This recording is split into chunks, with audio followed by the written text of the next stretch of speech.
One foundational book is often worth 10 surface-level ones. The minds we call self-taught didn't simply read more than everyone else.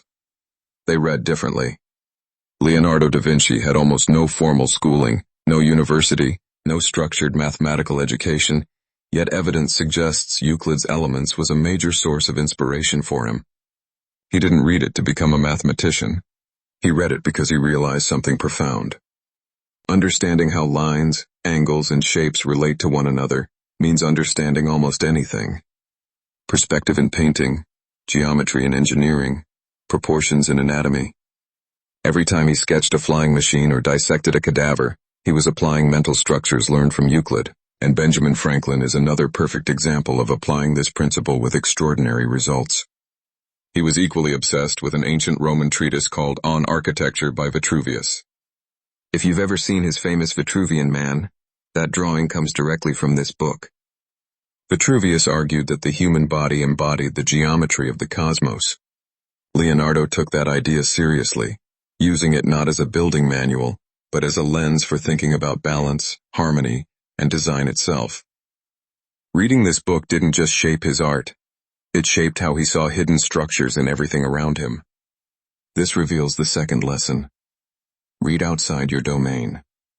Let an ancient architect teach you how to design systems. Let a philosopher teach you how to build a business. This kind of cross-pollination is precisely where breakthroughs happen. He also trained his character, crediting Plutarch's Lives with shaping much of his personal development and moral thinking. He built his own writing course long before such a thing existed. He would take essays from The Spectator, a series later compiled into book form, study their structure, outline them, hide the originals, and recreate them entirely from memory. Then he would compare his version to the original and study every single difference. That habit of imitate, reconstruct, and compare transformed him completely. This is something you can apply immediately. Find one masterful piece of writing, coding, design, or argumentation, break it down, then rebuild it from scratch. This is precisely how you convert admiration for a work into actual measurable ability. To Franklin, Plutarch's Lives weren't heroic myths. They were case studies in ambition, power, failure, and integrity.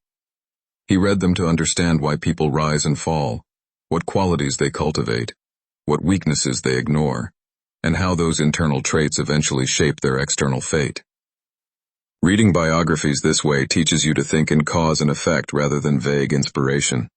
Anytime you read about someone you admire, ask what habits built this person, and which ones ultimately destroyed them. That way you actively learn to shape your own character. But when you think of self-taught minds who built not just personal mastery, but the kind of moral and civic change that reshapes entire nations, Nelson Mandela stands apart. He spent 27 years imprisoned on Robben Island, and during that time he didn't wait for knowledge to come to him. He actively and deliberately pursued it every single day. One book Mandela returned to again and again was War and Peace by Leo Tolstoy. He was drawn particularly to General Kutuzov, the soldier who accepts that history, circumstance, and his people are stronger than any single ambition. This mirrored so much of what Mandela himself was living through. Another book he referenced was The Grapes of Wrath by John Steinbeck, a novel he said helped him understand the resilience of the oppressed and the hidden structures that keep people down. From these readings, he cultivated a habit any self-learner can adopt. Reading not for comfort, but for strategic empathy. He used War and Peace to understand leadership under pressure and the psychology of defeat. He used The Grapes of Wrath to deepen his sense of structural forces shaping millions of lives. The takeaway is simple. Pick one book that makes you uncomfortable, one that forces you outside your bubble entirely. Sometimes it's in a single line of poetry that suddenly and completely shifts your entire perspective on a problem you've been struggling with for months. Treat the characters as case studies, then ask what structural insight from this book you can apply to your own field or simply to your life. Fiction is powerful, and it can take us even further. Nikola Tesla read poetry and philosophy to inspire some of his greatest inventions. He fell deeply in love with Goethe's play Faust, which deals with themes of human striving, temptation, and redemption. For Tesla, great literature wasn't entertainment. It was fuel for creativity. It sparked his imagination and gave emotional texture to his engineering ideas. I've often underestimated the power of fiction for technical thinking myself, but don't make that same mistake. Sometimes the spark you need isn't in a manual or technical explanation. Read them deeply enough to start anticipating their arguments. Tesla claimed that by age 17 he had read Voltaire's entire body of works. In Candide, Voltaire dismantles blind optimism and forces the reader to confront reality as it truly is, not as they wish it to be. It's a sharp, witty, deceptively simple story that attacks every form of dogma with fearless clarity. Candide teaches you not to accept inherited explanations, not to trust comfortable narratives, and not to confuse hopeful thinking with rigorous thinking. It builds a habit of skepticism that Tesla carried directly into his engineering. The lesson here is to question everything, test everything, and refuse to bow to any idea simply because it came from an authority. You can imitate this strategy yourself. Choose one author whose entire mind you want to absorb, not a single book, but a complete worldview. The more you challenge it, the more it rewires, adapts, and ultimately grows stronger than you ever imagined possible. But non-fiction books remain foundational to self-education. Physicist Richard Feynman challenged himself with books far above his level, including Paul Dirac's Principles of Quantum Mechanics. When Feynman was young, he attempted to read this book, so difficult that even expert physicists find it demanding. He didn't understand it at all, but he kept trying. Page after page, year after year, he returned to ideas far above his current level. By wrestling with those ideas long before he was ready, he eventually built a mind capable of handling them. This is one of the most crucial habits any self-directed learner can build. Read above your level because doing so stretches the boundaries of what your brain can process. Artist Frida Kahlo had a reading life far more intellectually intense than most people realize, and Freud's works deeply inspired many of her greatest artistic creations. Feynman's true genius was his ability to take a complex idea, strip it down to its essence, and rebuild it so cleanly that anyone could follow it.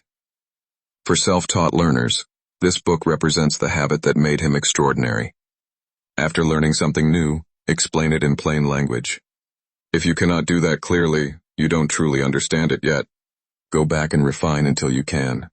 This is a habit I teach to my own students as well. But what about books that challenge not only your mental ability, but your mind itself? That takes us to Sigmund Freud's The Interpretation of Dreams, almost like a deeply personal protective force surrounding her, a sprawling symbolic tapestry of mythology, psychoanalysis, and human origins. Kahlo wasn't reading Freud to understand technical theory.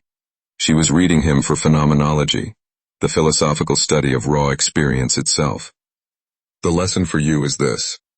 If you create anything, read a book that genuinely unsettles you, one that challenges you to think outside the paradigm you've established and perceive reality in a completely different way. That discomfort is often precisely where originality and creativity begin. Kahlo was also devoted to Marxist writings, not as abstract political theory, but as a way to understand suffering, illness, labor, and identity.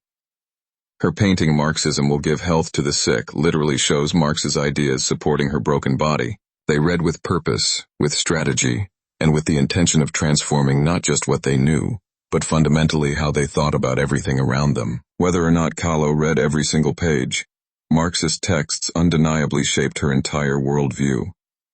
But most people make the mistake of thinking you must be a Marxist to read something like Das Kapital. That's simply not true. You potentially gain the most insight from reading books that challenge your worldview, not just the ones that reinforce what you already believe. Because after all, let's not forget the true function of reading.